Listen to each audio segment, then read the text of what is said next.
വളരെ hard work ചെയ്ത് വളരെ ഉറക്കമൊഴിഞ്ഞ് പഠിച്ച് എക്സാം പാസ്സായി. മെന്റലി സ്ട്രെങ്ത് ഉണ്ടോ എന്നൊക്കെ ആൾക്കാരൊക്കെ പറയുന്നത് കേട്ടു. മെന്റലി സ്ട്രെങ്ത് ഉണ്ടോ എന്ന് അറിയാനായിട്ട് അത്രയും എഫിഷ്യന്റ് ആയിട്ടുള്ള സീനിയർ ഓഫീസേഴ്സിന്റെ മുന്നേ ഇന്റർവ്യൂ പാസ്സായ കക്ഷിയാണ്. എല്ലാവർക്കും അത് പറ്റത്തില്ല. എക്സാം പാസ്സാവും, പക്ഷെ ഇന്റർവ്യൂവിൽ ഫെയിൽ ആയി പോകും.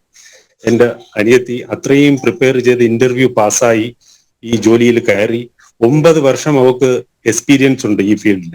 പല സ്ഥലങ്ങളിലായിട്ട്, കേരളത്തിന്റെ പല സ്ഥലങ്ങളിലായിട്ട് ജോലി ചെയ്ത എക്സ്പീരിയൻസ് ഉള്ള വ്യക്തിയാണ്.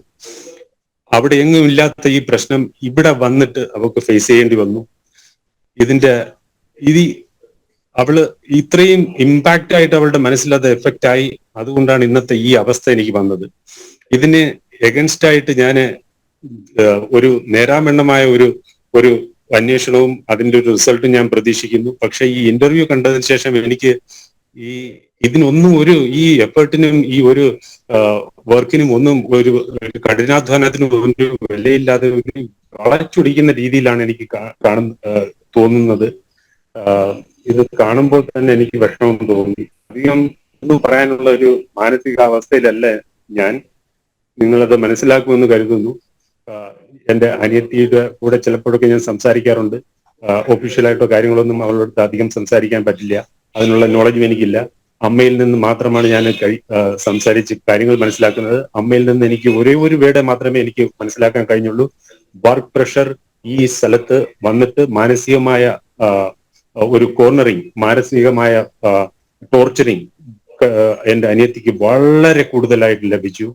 ആ ഒരു ഒറ്റ കാരണം കൊണ്ടാണ്. അത് എസ്പെഷ്യലി 2 ഓഫീസേഴ്സ് ആണ്. ഒന്ന് DPP, APP, പിന്നെ കുറച്ച് മറ്റ് സെയിം റാങ്കിലുള്ള ഇവരുടെ ഗ്രൂപ്പ് ചേർന്നിട്ട് എന്റെ അനിയത്തിയെ ഒരു കോർണറാക്കി. അവളൊരു സ്ത്രീയാണെന്ന് കൂടി ഓർക്കണം. അവൾക്ക് ഒരു കുട്ടിയുണ്ട്. അവൾക്ക് രോഗിയായ 2 മാതാപിതാക്കളുണ്ട്.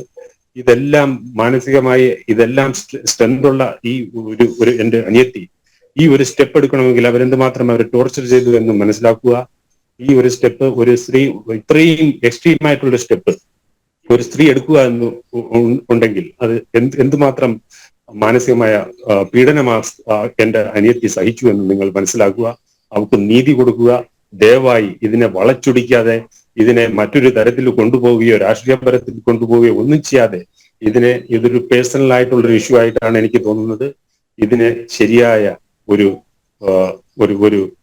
റിസൾട്ട്, ഇത് ഒരു മാതൃകാപരമായ ഇതിന് ഒരു നീതി അനീഷയ്ക്ക് ലഭ്യമാകുമെന്ന് ഞാൻ വിശ്വസിക്കുന്നു. ഇത്രയൊക്കെ എനിക്ക് പറയാൻ സാധ്യതയുള്ളൂ, അറിയത്തുള്ളൂ.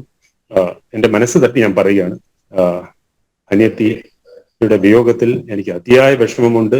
ഒപ്പം തന്നെ ഇതേപോലുള്ള പോസ്റ്റിലിരിക്കുന്ന മറ്റു സ്ത്രീകൾ എന്തുമാത്രം ഇത് കണ്ടിട്ട്, ഈ ഇൻസിഡന്റ് കണ്ടിട്ട് എന്തുമാത്രം ബുദ്ധിമുട്ടിലൂടെയാണ് കടന്നു പോകുന്നത് എന്ന് എനിക്ക് മനസ്സിലാക്കാൻ കഴിയുന്നു. ഇതൊരു മാതൃകയാക്കുക. ഇതേപോലെ ഒരു സംഭവം ഇനിയൊന്ന് റിപ്പീറ്റ് ആവാതിരിക്കുക. അതിനു വേണ്ടിയിട്ട് ഒരു പോസിറ്റീവ് റിസൾട്ട് ഈ ഒരു അന്വേഷണത്തിൽ കൊണ്ടുവരിക എന്ന് മാത്രമേ എനിക്ക് പറയാൻ.